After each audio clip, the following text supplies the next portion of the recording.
Yuk kita ngopi,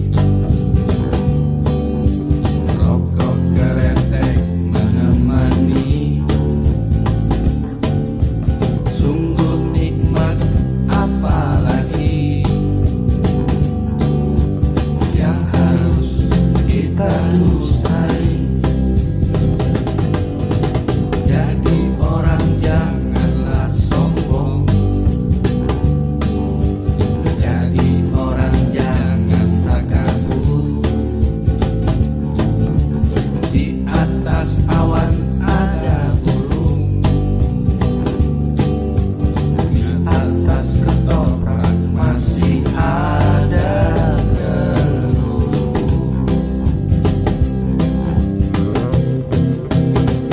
Ngopi lagi, nyok, ngopi lagi, ngopi sini bersama kami. Nongkrong lagi, nyok, nongkrong lagi, nongkrong jalin silaturahmi.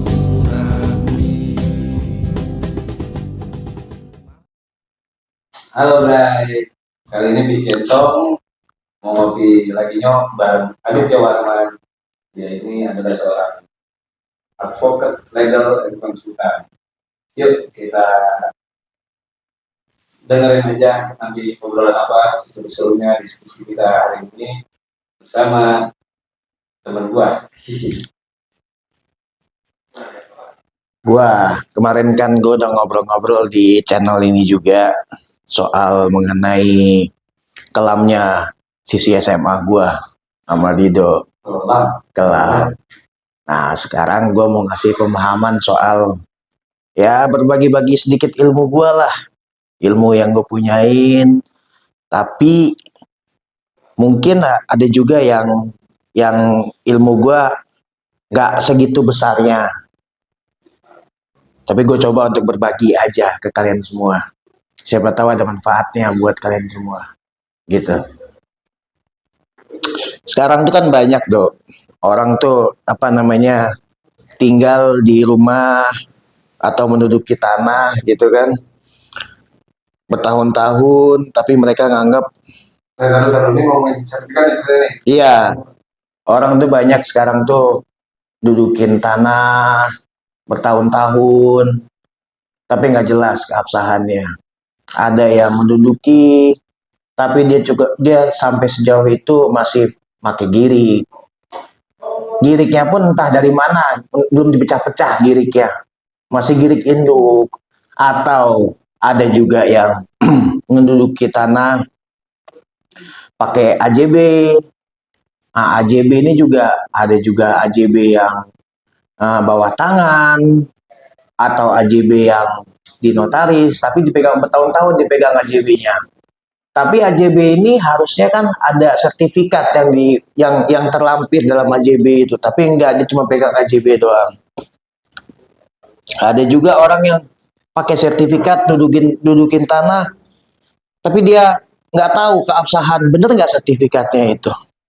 Banyak hal itu terjadi gitu loh, dimana yang satu ini merasa sertifikatnya udah sah nih, ternyata ada sertifikat tandingannya. Suatu saat nanti itu akan jadi masalah. Masalahnya di mana? Masalahnya ketika misalnya hanya orang tuanya yang punya sertifikat, orang tuanya meninggal, ada orang ngeklaim, itu punya gua, atau sertifikatnya punya gua juga punya sertifikat kok. Akhirnya apa? Anaknya yang jadi masalah. Gitu. Nah, ya kayak contoh kasus gue pernah ada soal orang bikin sertifikat di tanah orang, tetapi jual belinya tuh pakai kertas gorengan doang, satu lembar. Kwitansi. Enggak, kwitansi bagus juga. Ini nggak kwitansi. Beli. Iya. Nanti gue kasih, gua lampirin deh. Di sini nanti bentuknya kayak gimana. Cuman itu doang, kertas lembar doang. Gitu loh. Itu tuh awalnya tuh perjanjian doang dan dirubah sama orangnya, dirubah jadi perjanjian jual beli. Itu kasusnya tahun 98.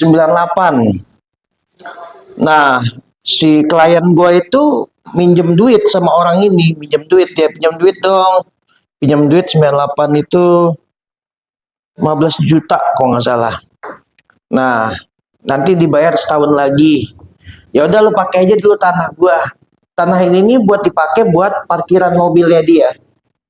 Nah, dipakai buat parkiran mobil. Abis itu si orang ini tahun 99 mau dibayar sama dia. Gue mau bayar utang gua. Terus dia bilang, nggak boleh kata dia. Bukannya nggak boleh, apa? Nanti aja.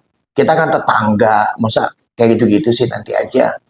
Tahun depannya mau dibayar lagi, udah nggak usah, tahun nggak usah, nggak usah. Nah, tahun 2003 apa 2004 gitu, klien gue itu mau ngebangun parkiran ini, mau digedein rumahnya dia. Terus dia ngomong sama si orang ini, lu jangan parkir di sini lagi ya, gue mau bangun rumah gue. Terus dia bilang, wah nggak bisa dong. Tuh, ditanyain gitu. Nggak bisa dong, dia bilang. Gitu ya? Iya. Waduh. Terus abis itu dia bilang, loh kenapa nggak bisa? Nggak bisa. Pokoknya nggak bisa aja, dia bilang. Nah, habis itu ternyata dia ngomong si orang ini ke orang-orang. Wah, masa saya mau diusir sama si bapak itu, bapak A ini, kata dia. Nggak mungkin lah. Karena kan saya udah punya sertifikat atas itu. Nah, yang jadi masalah adalah, kok bisa dia bikin sertifikat? Dia bikin sertifikat atas tanah ini. Sementara tanah induk ini masih giri, belum sertifikat. Oke. Hmm. Sebelum kita lanjut nih, dan ya, Heeh. ini gua stop dulu nih ya. Heeh. Kayaknya udah banyak nih. Udah tiga istilah nih yang gua harus, Oke. sebelum kita masuk ke kasus, kayaknya harus lebih dikasih tahu dulu ya. Jadi ada istilah pertama satu giri, lalu itu AJB, terus sertifikat. Sertifikat. Mungkin kan banyak juga yang belum pada tahu nih dari kita nih. Misalnya nih, udah ada nih jelasin nih apa itu giri, apa itu AJB, apa sertifikat? apa itu sertifikat sebelum masuk ke kasus. Oke. Nah, ntar ada juga nih tim Centong yang punya kasus nih tadi. Kita undang deh sebelum sampai masuk ke kasus. Ya. Jelasin dulu itu apa istilah-istilah apa? Buat di Brigis Centong nih khususnya nih yang mau punya rumah, mau beli tanah atau gimana pengurusannya. Selama ini kan sini udah biayanya mahal, susah, ribet lah atau gimana. Sebenarnya menurut udah ini kan tadi penting kita punya sertifikat ya kan. Betul. Dengan kasus yang tadi kurang, tapi sebelum kita ke kasus, kita coba dulu kita lebih kupas lagi itu apa itu surat-surat dan administrasinya. Oke. Itu maksudnya adalah contoh apa istilah-istilah dalam agraria. Istilah-istilah dalam agraria. Nah, kalau girik itu adalah satu bentuk kepemilikan tanah zaman dulu. Nah, boleh dong zaman dulu itu kira-kira kamu tuh ada jangka rentan waktunya. Ya, kalau zaman jajahan Majapahit kan. Oke. Apa zaman Belanda? Bisa apalagi sejarahnya apa girik itu kenapa kok bisa jadi girik? Oke. Girik itu adalah ada di zamannya ya semenjak tahun 45 sampai tahun 1970 60 itu. Indonesia udah merdeka loh. Udah merdeka. Nah, merdeka, udah. Ada sertifikat? Belum ada. Karena undang-undang pokok agrarianya belum lahir juga. Oh, iya. Nah, jadi gua kalau tahu undang-undang ya. Undangan kok gua tahu ya. Banyak yang bisa bedah. Lanjut aja. Nah, si girik itu dia tuh sama ininya dengan girik, dia tuh ada apa namanya ada lagi bentuknya itu inian apa namanya tanah garapan, ada juga girik suratnya itu bentuknya girik, ada juga surat bentuknya tanah garapan. Nah, itu tuh sama-sama pemberian dari negara. Oh, itu negara. Negara pemberiannya. Ada Ada suratnya. hitam. Ada. Nah, itu zaman dulu tapi. Nah, tapi setelah lahirnya Undang-Undang Pokok Agraria sekitar kalau gua nggak salah itu tahun 60 atau 70 gitu, mulailah pemerintah merubah semua itu menjadi sertifikat. Mulai merubah, tapi proses ini nih nggak berjalan. Kan nggak berjalan secara sporadik, secara keseluruhan. Kenapa nggak bisa jalan secara keseluruhan? Karena terkendala biaya. Oh, nah itu tadi. Nah, terkendala biaya. Zaman dulu seperti itu. Zaman kita hitungannya zaman itu adalah sejak tahun 45 sampai 70 ini ya. Zaman dulu seperti itu.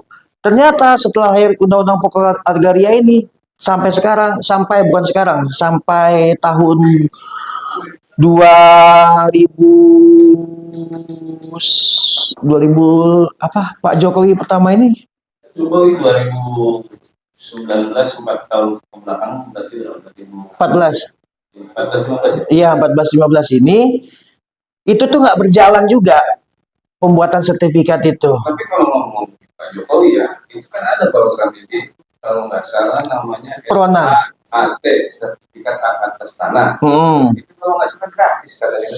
Nah, itu setelah itu baru bisa dijalankan lagi program pembuatan sertifikat itu. Tapi sebelumnya, padahal program ini udah ada dari dulu, cuma nggak berjalan. Oh, Sekarang baru digalakan. Nah, ada itu tadi yang apa tadi itu? AT kalau Ah, sama lah, ada lagi Prona namanya, produk nasional. Nah, di mana apa pembuatan sertifikat dibikin gratis secara bareng-bareng ya, gitu. bahasanya kalau di kantor korporat lah ya. Iya. Nah, Dinilai. betul. Nah, di situ kita cukup membawa bukti kelengkapan surat kita bawa dokumen-dokumennya, nanti diurusin sama negara. Oke. Begitu. Itu kan tadi baru kirim langsung loncat ke sertifikat ya. Iya. Wajib itu. Oke. Nah, sebelum kita ke AJB, itu kan tadi girik sama tanah garapan. Habis itu ada AJB. AJB itu adalah bagian dari peralihan hak atas tanah. Peralihan hak atas tanah itu bisa berdasarkan jual beli, berdasarkan warisan, berdasarkan wakaf, berdasarkan pemberian, gitu loh. Itu peralihan hak atas tanah. Dasarnya seperti itu dulu. Nah, contoh tadi girik. Saya mau ngasih ke orang ini bisa dapat dengan cara jual beli, bisa dapat cara dengan waris, bisa dapat dengan cara pemberian, gitu loh. Nah, salah satunya adalah kita konsennya ke AJB, jual beli. Kalau kita ke jual beli, berarti ada AJB. Nah, kalau kita pergi ke AJB ini berdasarkan peraturan pelaksana tahun 1997, 2007, peraturan pelaksana menteri itu tuh mengatakan bahwa AJB ini harus dilaksanakan oleh notaris atau camat. Bukannya sekarang camat itu enggak? Sekarang. Tapi kalau sebelumnya itu masih bisa karena apa? Karena ya hukum itu kan berkembang ya. Contohnya tadi dari 45 sampai 70 masih orang pakai girik. Setelah itu kan berubah lagi. Harus sertifikat semuanya. Belum jalan juga sertifikatnya, dibikinlah Prona ini. Gitu loh. Nah, setelah itu berdasarkan peraturan pelaksana itu 2007 itu mengatakan bahwa harus AJB itu dilakukan di depan notaris atau kecamatan. PPATK gitu. PPAT-nya itu PPAT itulah pejabat pembuat akte tanah. Nah, dulu itu camat bisa. Bisa. Sekarang nggak bisa. Notaris. Kenapa harus camat dan notaris? supaya bisa didaftarkan langsung ke pemerintah. Karena zaman dulu orang jual beli tanah udah dia jual beli dilakukan di sawah. Saya beli sawah ini ya, udah yuk beli yuk, setetet udah selesai. Atau itu yang ekstrim ya, atau yang nggak ekstrimnya itu adalah saya bikin kertas itu aja ya, bawah tangan namanya itu. Karena maksudnya bawah tangan itu tidak di hadapan pejabat yang berwenang. Nah, dibikin aja jual beli antara si A dan si B. Nah, bikin oke sah-sah ya. Oke. Itu bawah tangan namanya. Nah, berdasarkan peraturan pelaksana itu, gue tuh agak lupa gue 97 apa 2007 gitu. Peraturan pelaksana itu. Nanti gua kasih linknya ya. Nah, nanti ada linknya. Nah, itu tuh mengatakan bahwa harus di hadapan camat, PPA, harus di hadapan PPAT, notaris, PPAT itu notaris atau camat. Di bawah itu, selain itu nggak bisa. Gitu loh. Berarti kalau misalnya ada contoh kasus, kalau kita belum masuk kasus ya, ya ada girik, itu tanda tangannya lurah. Cap lurah itu berarti nggak berlaku tuh. Di atas tahun 97 atau 2007 itu ya, itu masih berlaku. Giriknya tanda tangan lurah maksudnya? Jadi di girik itu ada lah tanda tangan lurahnya atau dari stempelnya lah. Untuk apa sih lurah tanda tangan girik itu? Karena yang kita lihat itu adalah proses AJB-nya. Setahu gue girik itu nggak akan bisa diapa-apain. Girik itu udah bentuk gitu aja. Ya. Nggak ada tulisan apa-apa di girik itu. Maksudnya nggak ada tulisan tambahan di girik itu. Yang ada tulisan tambahan itu di proses AJB-nya ini. Nah, proses AJB ini harus itu si camat atau notaris. Nah, kalau misalnya lurah yang bikin proses AJB-nya itu batal, nggak bisa itu. Itu berarti nggak sah. Nggak sah, gitu loh. Oke, sebelum kita lanjut lagi nih, waduh, ngobrolnya udah mantep. Cuman asal usul girik itu dulu orang dapetin girik gimana ya? Apa siapa yang menentukan itu tanah? Itu tanah saya loh, itu tanah gue loh. Apa dasar wah lemparannya mau tanah gue dari sini ke sana gitu misalnya kan? Atau asal-asal dulu itu kan tanah banyak. Benar. Nah, awalnya itu adalah dari adat. Dari adat. Nah, kepemilikan adat. Kepemilikan adat, tetua adat, wah dia punya ini punya ini. Nah, tapi kalau berdasarkan adat itu kan tidak ada hitam putihnya. Makanya di cover lah oleh negara pada saat itu antara rentan waktu 45 sampai 70 ini di cover lah dengan negara dengan mengeluarkan bentuknya girik, bentuknya tanah garapan, karena surat itu dikeluarkan oleh pemerintah. Karena adat nggak ngeluarin surat apa-apa. Adat hanya mengeluarkan satu pernyataan secara de facto. Maksudnya de facto adalah hanya pengakuan. Untuk batas-batasnya itu nggak ada patoknya. Wah seru. Gitu loh. Itu contoh-contoh lain itu banyak kampung kita itu dah. Banyak. Iya. Banyak. Itu tanah semua. Betul. Tapi itu nanti lah. Jadi awal kita punya girik, lalu kita berangkat ke AJB, lalu sertifikat. Kita sudah punya sertifikat bahwa berarti kita sudah menyatakan kita sah memiliki itu tanah atau rumah yang telah dilegalisasi oleh negara. Gitu. Betul. Nah, akan tetapi sebenarnya di peraturan pelaksana tahun 97 atau 2007 ini sebenarnya ada masalah. Menurut gua, ada masalah di situ. Masalahnya apa? Ada salah satu klausul pasal yang mengatakan bahwa kalau lu nggak punya apa-apa, maksudnya nggak punya data apa-apa, nggak apa-apa. Asal lu sudah menduduki tanah itu secara 20 tahun berturut-turut. Itu yang jadi masalah. Tapi kalau misalnya ternyata sudah di kurun waktu itu 20 tahun itu dan ternyata 20 tahun, 20 tahun itu ada orang yang punya itu gimana? Nah, yang terjadi di klausul pasal itu kan lu nggak punya apa-apa, Lu bisa kok mengajukan pendaftaran tanah pertama kali asalkan lu menduduki tanah ini 20 tahun berturut-turut. Itu mungkin kalau kita 6 bulan boleh, kalau sekarang Nah, hal ini kejadian di kasus gue itu. Dia memakai dasar itu. Dia memakai dasar 20 tahun berturut-turut itu. Menduduki tanah itu. Nah, dia pakai dasar itu, dia main dengan oknum. Nah, jadi maksudnya gue apa? Maksudnya gue, peraturan-peraturan yang dibuat itu sebenarnya ada masalahnya. ya, aturan itu kan dibuat manusia, pasti banyak. Enggak, iya, itu ada masalah. Yang seharusnya hal ini jangan sampai terlewatkan oleh pemerintah. Gitu loh. Jangan sampai terlewat karena hal ini kemungkinan bisa terjadi. Ini lagi mungkin revisi lagi atau Harus direvisi. harmonisasi ya? Betul, harus karena berbenturan gitu loh. Dan juga di pasal terakhir peraturan pelaksana mengenai pendaftaran tanah pertama kali itu mengatakan bahwa pemerintah nggak bertanggung jawab mengenai data yang lu kasih. Jadi data apa yang lu kasih gue makan.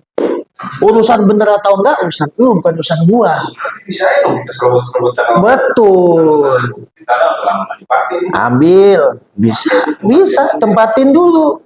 Gitu loh. Makanya kalau gua sarankan kepada klien-klien gua, kalau masalah kasus tanah, kuasain tanahnya dulu. Jangan pergi dari tanah itu. Kalau punya kita, kalau bukan punya kita, Kalau bukan kita, kuasain aja dulu. tadi punya kita. Bukan. Karena untuk proses kita diusir ini, Iya, bahasanya susah, panjang itu urusannya.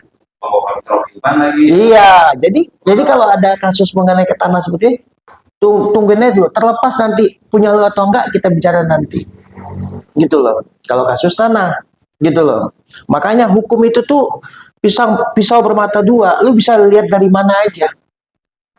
Lu lihat dari menguntungkan lu bisa, yang merugikan lu bisa. Jadi tidak ada kepastian hukum. Nggak ada. Berarti bisa juga gini dong, Pak. Siapa yang punya duit, siapa yang punya hukum. Betul. Wah, ini repot negara. Betul.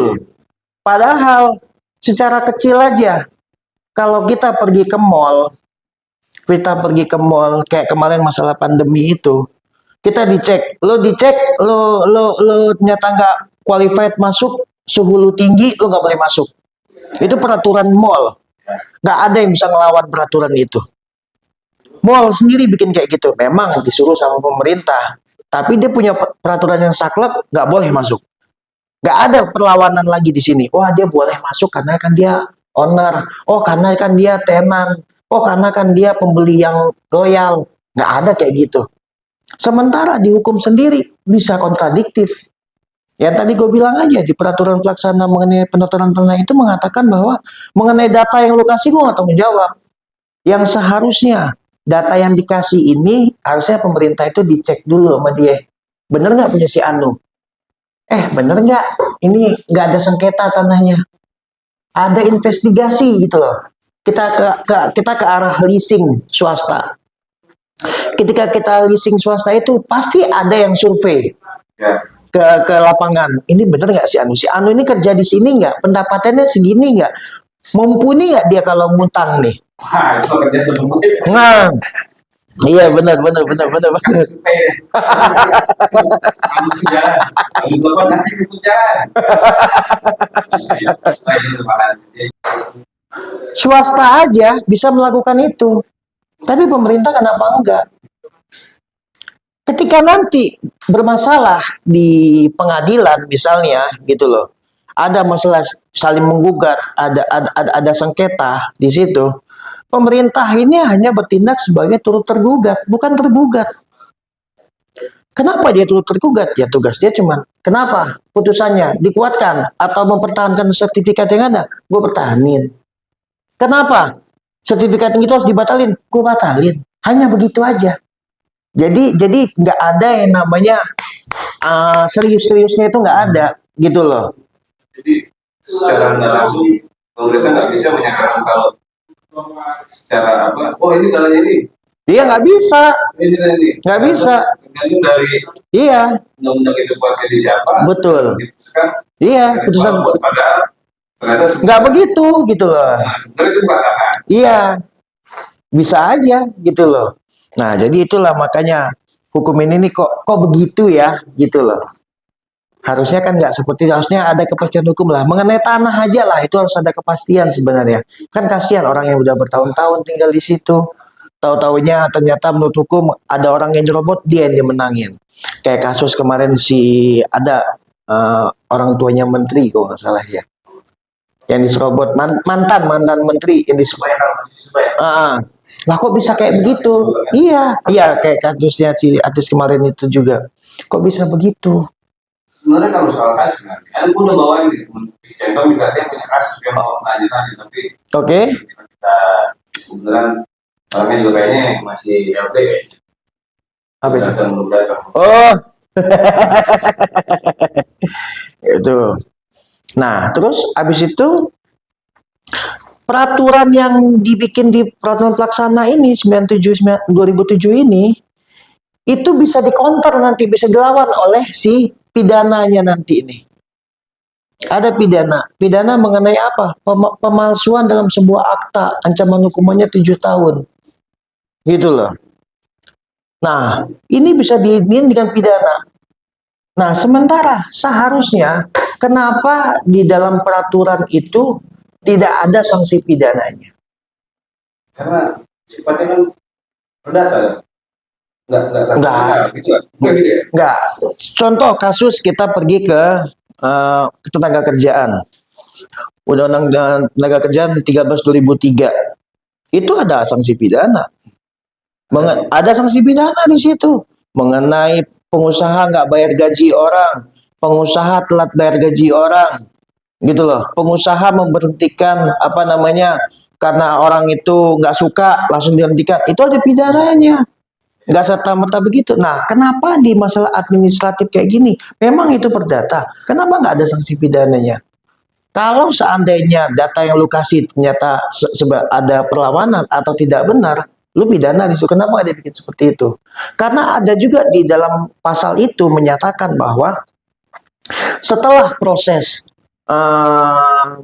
kolektif data secara sporadik itu dilakukan, mau diterbitin sertifikat, dipajangin itu di kecamatan, tanah di alamat segini, luas segini, nomornya segini, punyanya si Anu, mau diterbitin sertifikat tuh. Itu kita bisa lihat kalau bisa gitu loh. Itu 1 bulan. 1 bulan ditaruh di situ. Ada perlawanan nggak? Iya. Nah, kalau nggak ada perlawanan, nanti baru dibikinkan sertifikat. Jadi sertifikat itu kan langsung serta-merta dibikin gitu loh. Ada proses di kecamatannya. Nah, setelah itu apa? Kalau misalnya ternyata ada perlawanan di sana, dan ingat, kalau oke lah perlawanan ini nanti akan proses di perdata atau proses di pidananya karena pemalsuan dalam sebuah akta ini. Kenapa nggak ditambahin lagi di undang-undang ini, peraturan ini ada pidananya? Jadi kalau pidana itu cuma matok di hukum pidana doang. Kira-kira kalau kayak orang awam ini kan gitu, karena itu kan urusannya kantor lah ya. Betul. Jadi nggak ada pidananya mungkin gitu. Iya, betul. Nah itu gitu loh. Nah udah gitu. Jadi sertifikat pun masih bisa ada sengketa lagi. Nah harusnya dari awal itu dibentengi dengan apa? Undang-undang itu ada pidananya. Ketika ada pidana, itu orang akan sulit bermain di sana. Contoh kasus sama kayak dia balik lagi ke masalah ketenaga kerjaan. Pengusaha itu amat sangat takut nggak bayar gaji orang. Nah, itu hak. Ya, enggak. Selain itu hak, ada pidananya. Oh, kalau undang-undang kerja ada. Ada pidananya, jadi takut gitu loh. Untuk urusan sertifikat belum ada. Belum ada. Sulit lagi. Paling adanya di hukum pidananya sendiri. Tapi kalau untuk di undang-undang peraturannya agraria ini nggak ada pidananya. Itu yang jadi kenapa gitu? Kenapa nggak dibikin? Kenapa harus lari ke sini dulu? Ini kan udah peraturan yang khusus. Kalau di bahasa hukum itu ada namanya lex specialis derogat lex generalis. Di atas undang-undang yang umum terdapat undang-undang yang khusus. Loh, istilah apa lagi tuh? Gitu loh. Nah, itu istilah hukum, gitu loh. Nah, setelah ada peraturan yang khusus mengenai tanah ini, kenapa nggak di sini dibikin pidana aja? Kenapa harus mengikuti pidana yang ada di sini? Sama halnya dengan apa? Penipuan, penggelapan. Penggelapan kan ada di pidana. Kalau sejauh ini masih kita memakai 372. 372 KUHP itu penggelapan. 374 penggelapan dalam jabatan. Nah, penggelapan dalam jabatan, ingat undang-undang ini tuh dipakai sebenarnya untuk PNS-PNS zaman dulunya. Tetapi setelah lahirnya undang-undang Tipikor, undang-undang ini nggak dipakai lagi. Pakai undang-undang Tipikor, tindak pidana korupsi, gitu loh. Nah, ini kok bisa pakai undang-undang Tipikor? Kenapa ini nggak bisa? Belum kali. Ya, harusnya sih lagi digodok ya, insya Allah, gitu loh. Harusnya dibikin seperti itu, begitu loh. Supaya apa? Ya ini masalah hak loh ini. Administrasi. Betul, tertib administrasi, gitu loh. Jadi kalau kita bicara hukum ini nih, ya itulah ya. Padahal di dewan itu banyak juga pengacara-pengacara. Kenapa sih nggak pernah mengusulkan mengenai adanya satu kepastian hukum? Kenapa sih hukum itu harus ada apa namanya dibenturkan gitu loh? Dibenturkan di sini bilang salah, berdasarkan peraturan ini nggak salah, gitu loh. Kenapa harus seperti itu? Begitu loh. Kayak tadi masalah tanah itu ya udah data apa yang lo ambil lu kasih gue makan. Sementara itu salah. Jadi tapi tidak ada pernyataan salah itu dari si peraturan itu. Dalam arti gini tadi ya, ada tumpang di Iya, peraturan A dan peraturan B. iya, gitu loh. Kenapa harus seperti itu? Jadi apa namanya? Jadi ya harus dibikinlah kepastian hukum itu, gitu loh. Ya mungkin karena kita masih negara berkembang, jadi belum begitu. Jadi kan gini, istilahnya ketika kita punya masalah baru kita cari solusinya. Iya. Selagi nggak ada masalah, aman-aman aja. Ketika ada kasus, kata aturan A bisa mendukung, namun tapi aturan yang B membatasi atau menghalangi. Betul. Nah, sebenarnya kita bisa ngubah undang-undang itu bisa, gitu loh, gampang. Tetapi kenapa nggak dilakuin? Jangankan itu, undang-undang Cipta Kerja aja, Ya. itu mau menyatukan omnibus itu, menyatukan undang-undang menjadi satu aja kok bisa, gitu loh. Sedangkan merubah undang-undang aja itu susah, tapi menyatukan menjadi satu aja bisa dilakuin. Kenapa hal ini aja nggak bisa dilakuin? Gitu loh. Karena ada kepentingan. Itu jawabannya.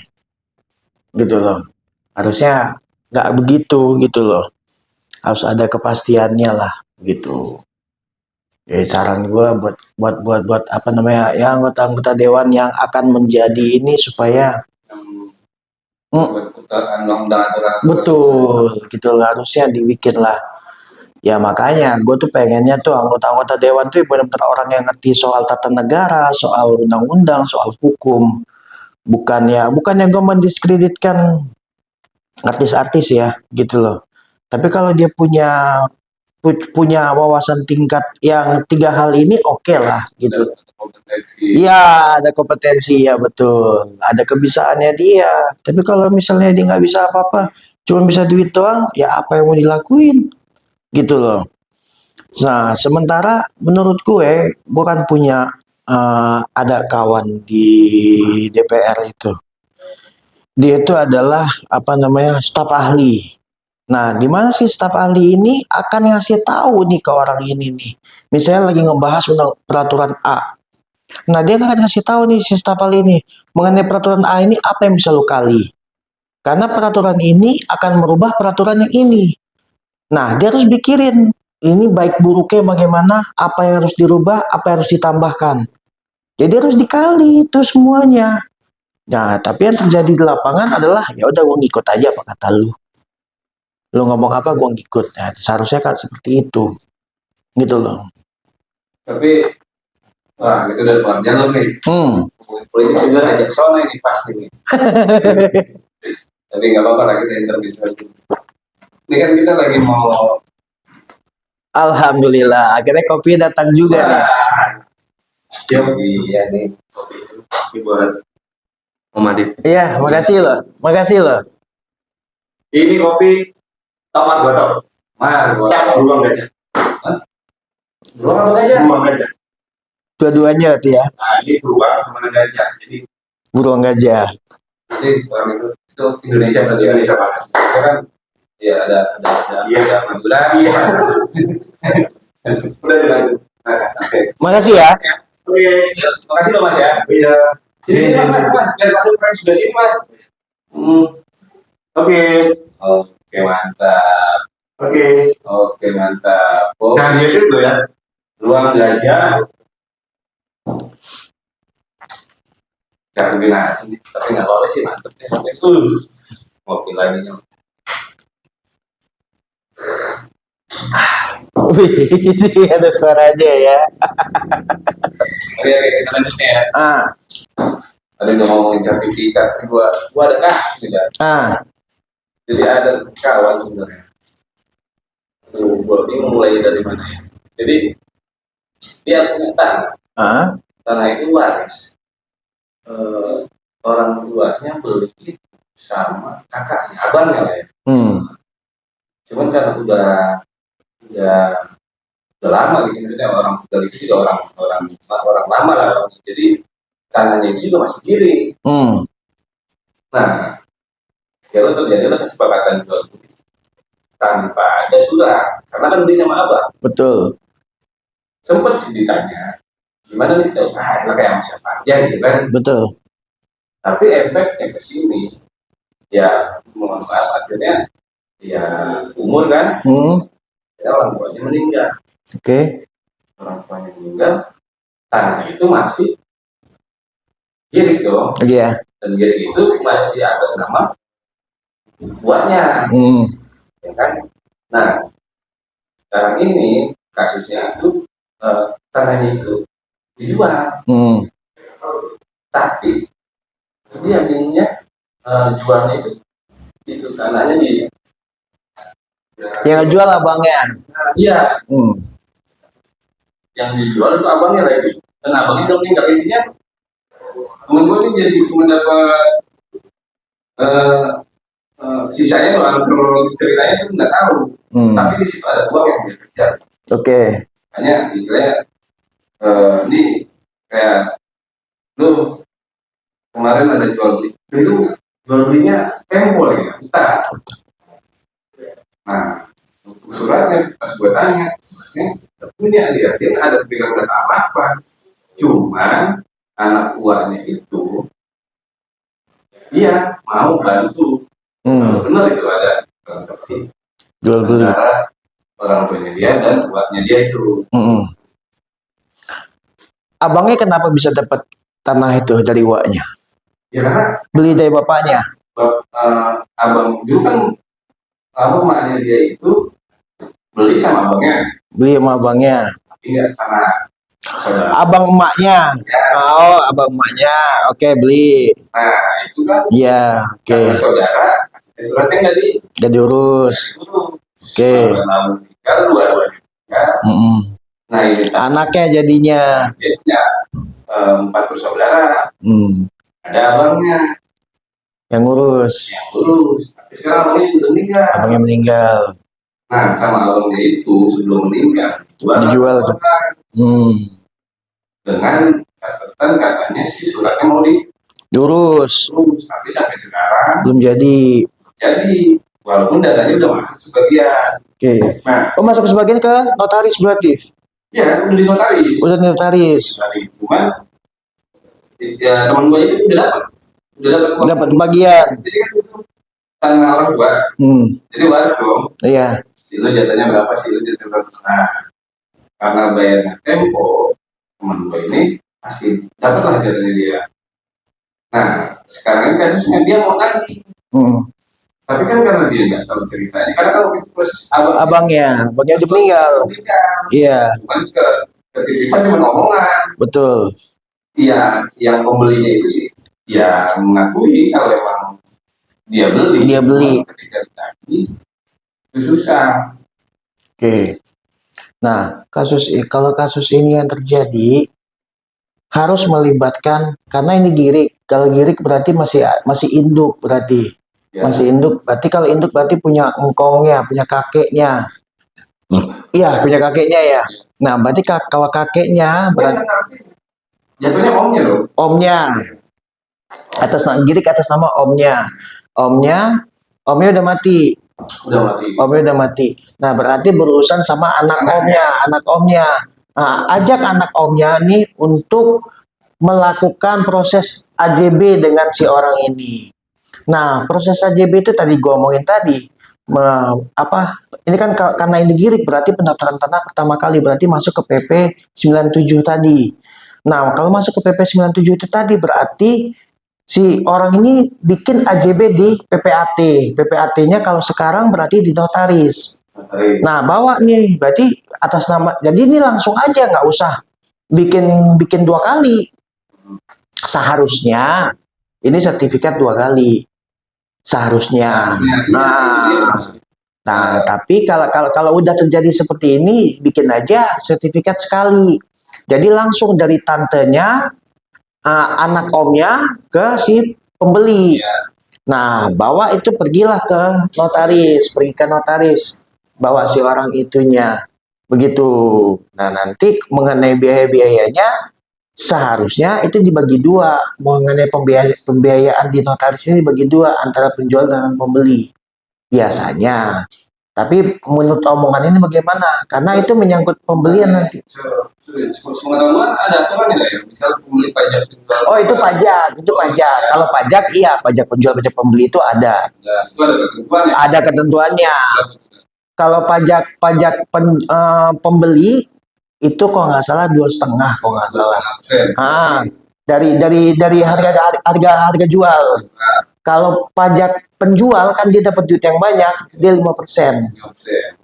Karena dia dapat duit. Di luar dari pajak itu ada biaya. Ada biaya notaris.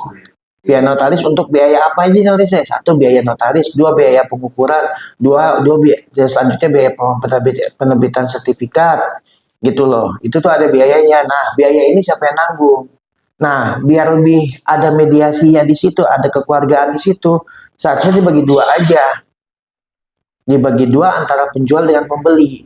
Nah, itu kesepakatan sih. Iya, kesepakatannya. Karena itu berpengaruh ke harga jualnya nanti. Bisa aja misalnya, udah aku terima kursi ya. Bisa kayak gitu. Si pembeli nih. Iya. Betul. Si penjual yang nanggung semuanya. Itu nggak masalah. Asalkan pajak penjual pajak pembeli ini harus dibayarkan masing-masing. Gitu loh. Si pembeli bayar pajaknya, si penjual bayar pajaknya.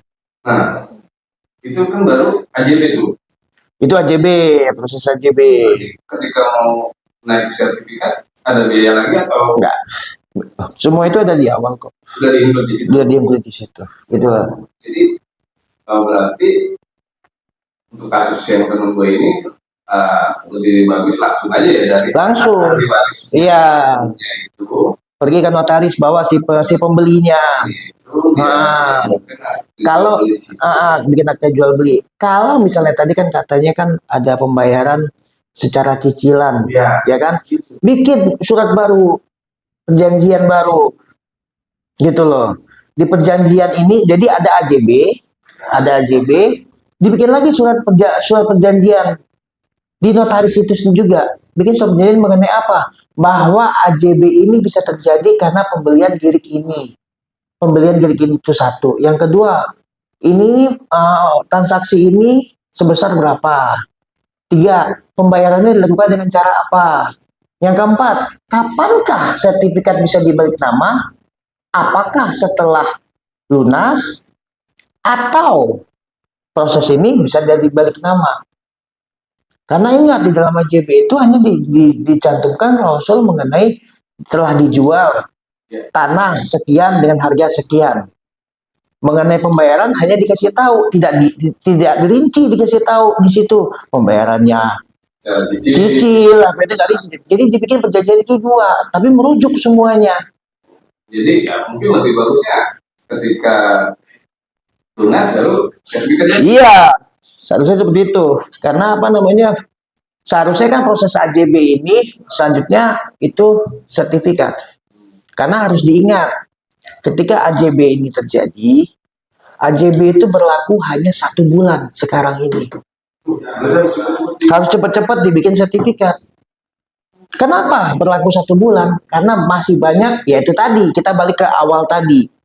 Ini adalah satu langkah pemerintah yang bagus untuk membuat orang membuat sertifikat semuanya. Karena ketika orang, pegang AJB aja dulu, nanti itu mah gampang. Iya, gue pikir udah AJB aja. Udah AJB dulu gitu loh. Makanya dibikin aturan sama pemerintah, AJB itu hanya 1 bulan. 1 bulan. Iya.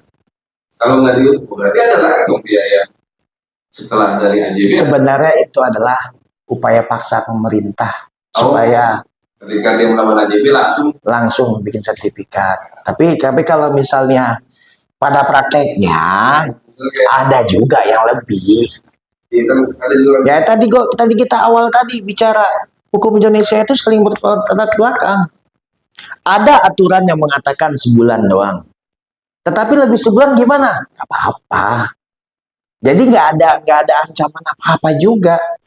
Nggak bisa dibatalkan juga AJB ini. Tapi udah banyak tuh. Seharusnya kalau dia bikin AJB, kasus temen lu tadi, dia bikin AJB, terus dia ditambahin lagi dengan perjanjian, nah itu kuat. Tapi kalau nggak ada perjanjian, nah itu yang lemah. Lemahnya ke siapa? Lemahnya ke si penjual. Iya. Kenapa lemah di dia?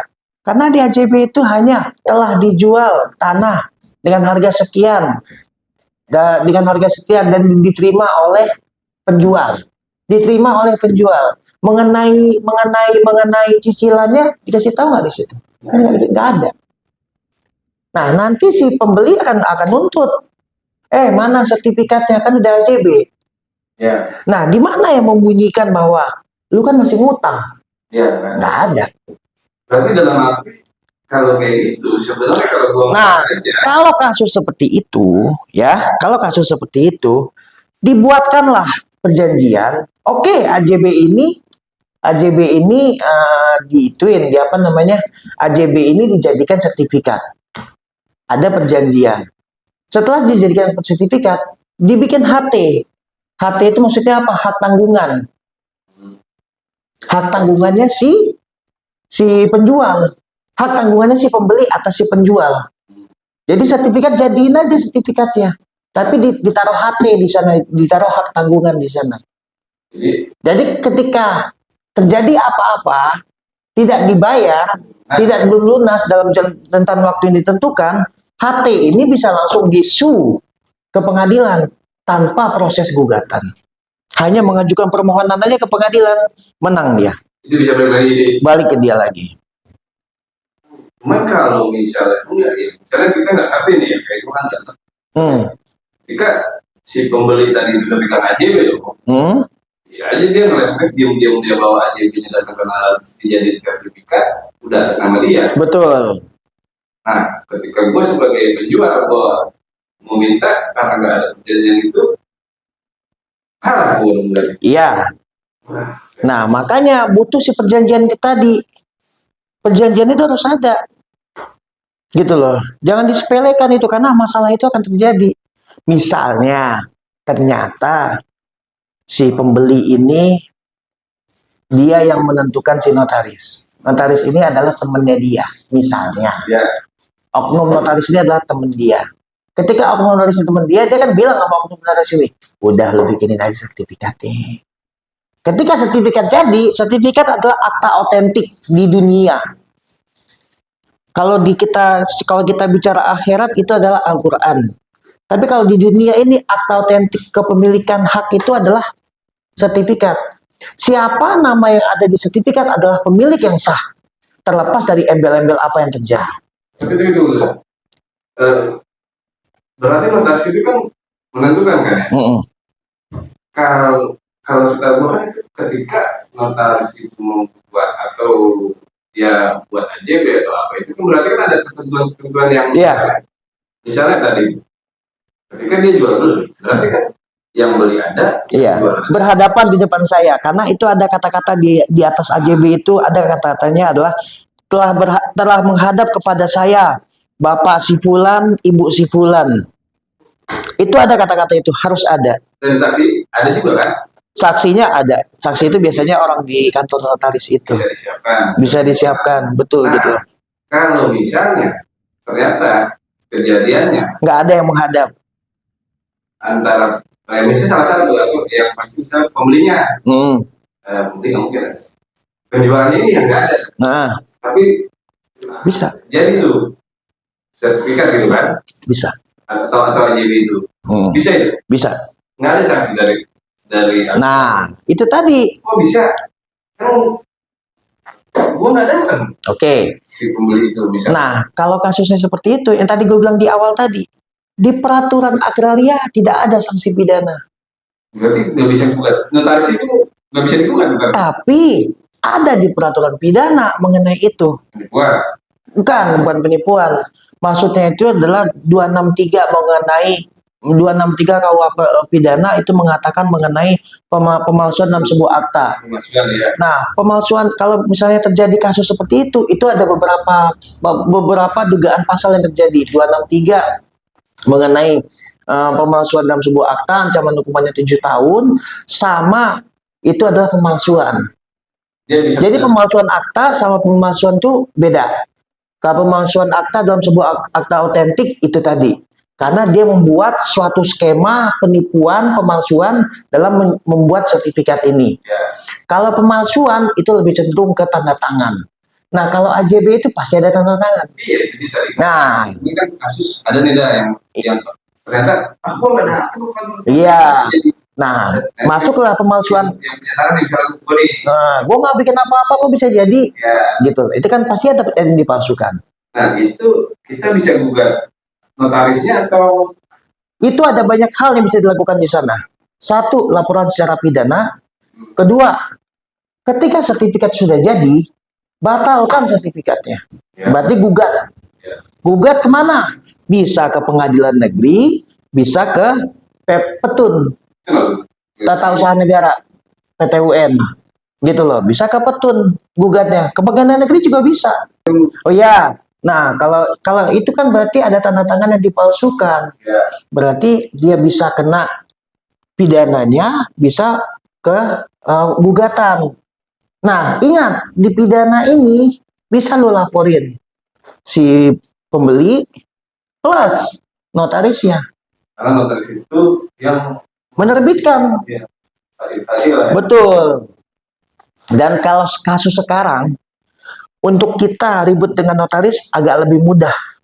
Iya. Karena sudah ada nota kesepahaman antara Ikatan Notaris Indonesia dengan Menkumham dan Polri. Mengenai apa? Ketika ada pejabat gua yang macam-macam, lu sikat. Iya, maksud gitu kan. Kalau zaman dulu enggak. Jadi notaris itu kayak disumpah. Gitu. Kalau zaman dulu itu kita ketika ada ribut dengan notaris, susah. Kita harus pergi dulu ke organisasinya, ke si ini itu. Ikatan Notaris Indonesia. Kita kasih tahu ke ini anak buah lo nih yang bikin masalah nih sama gue mau perkarain dia ya. Kalau dulu seperti itu, tapi kalau sekarang enggak. Kalau sekarang ketika lo ada masalah-masalah dengan notaris, lo laporin langsung notarisnya. Gitu loh. Bisa itu sekarang. Jadi lo bisa laporin si pembeli dan si notarisnya. Gue saranin bikin laporannya terpisah, jangan disatuin. Jadi langkahnya ini laporin dia. Laporin si pembeli dan si penjualnya ke polisi. Kalau misalnya sertifikat sudah jadi, lu proses juga secara gugatan, secara perdata, pengadilan. Memang berdasarkan surat edaran Mahkamah Agung nomor 1 tahun 70 itu mengatakan bahwa apabila ada dua proses hukum yang sama dilakukan bersamaan, maka pidananya dihentikan. Perdatanya dilanjutkan dulu. mengenai keabsahannya. Benar nggak proses ini? Benar nggak dia yang punya hak yang benar? Tetapi lu bikin LP juga, lu bikin LP dulu. Iya, laporan polisi dulu. Buat apa? Buat jaga-jaga. Lu sudah pegang dia. Ketika orang ini kabur, sudah masuk DPO-nya. Ya. Karena ketika lu cuman fokus dengan si perdatanya doang, oke lu ribut aja sama gua, ribut, gua kabur.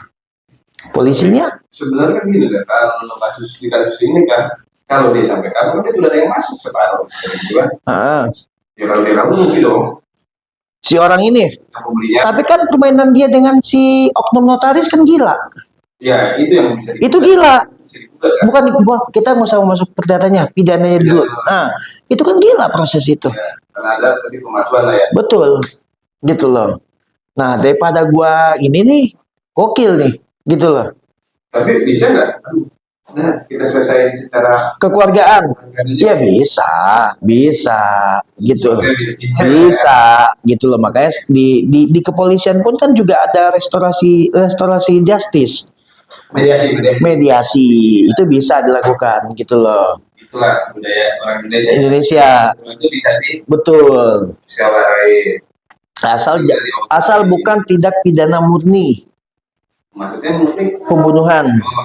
jadi kan kalau kayak gini obrolan kesannya ya hukum itu mahal. Betul. Jadi orang yang nggak punya duit ya. Nah, makanya dibentengi dari sekarang. Kalau kita kan tadi kita lagi bahas sertifikat, bentengi sertifikat lu dari sekarang. Cek sertifikat lu ke pengadilan. Ke BPN. Masih di atas nama lu atau enggak? Cek ke BPN. Cek itu gratis kok, yang apalagi atas nama. Gitu. Cek ke BPN. Ketika lu megang AJB doang, bikin sertifikatnya. Ketika lu punya girik, bikin sertifikatnya. Bikin girik kalau lu ngurus sendiri gratis. Ada program dari pemerintah namanya itu. Apa itu namanya? Ada itu namanya. Gitu loh. Nah, lu ajukan itu ke BPN, itu gratis. Dari girik ya. Gitu loh. Kita punya diri, Nah, kita mau naikin sertifikat itu ada program pemerintah ya. iya. Nah, tapi gratis asalkan lu salah satu dasarnya lu punya surat keterangan tidak mampu ya. Nah, itu lu gratis tuh. Atau kalau misalnya mampunya setengah doang, bisa diskon gitu ya. Atau bayarnya separuh gitu. Kalau saran gue sih bikin aja surat keterangan tidak mampu. Udah, menjadi tuh sertifikat. Gitu loh. Cuman kan diajak banyak juga kan kekurangan tidak mampu, tapi lumayan. Ya iya, itulah. Nah, masyarakat sono. Itulah. Gitu loh. Oke, guys. Banyak ilmu juga yang kita dapetin dari Adit. Mudah-mudahan bisa terimplementasi buat Amin.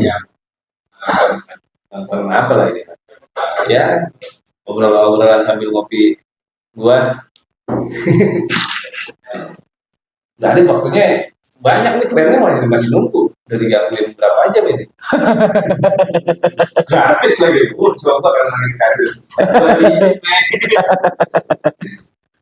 Jadi kesimpulannya ya kalau buat gua hukum itu memang masih mahal ya buat diri sendiri, walaupun masih ada kayak orang-orang yang berbaik hati yang besar yang mampu mengulurkan tangannya biar bisa membantu kayak tadi. Iya, wah panjang lagi nih kalau dari itu salah satu pengurus di LBH, lembaga bantuan hukum. Iya. Dan kalau nggak salah ketua ya. Ketua Lagi. Tuh. Kedua lu. Oke, thank you Dada. siap. Di Podcast selanjutnya. Oke, selamat namanya. Kopi lagi nyoba Vicentong selanjutnya. Thank you. Assalamualaikum. Waalaikumsalam.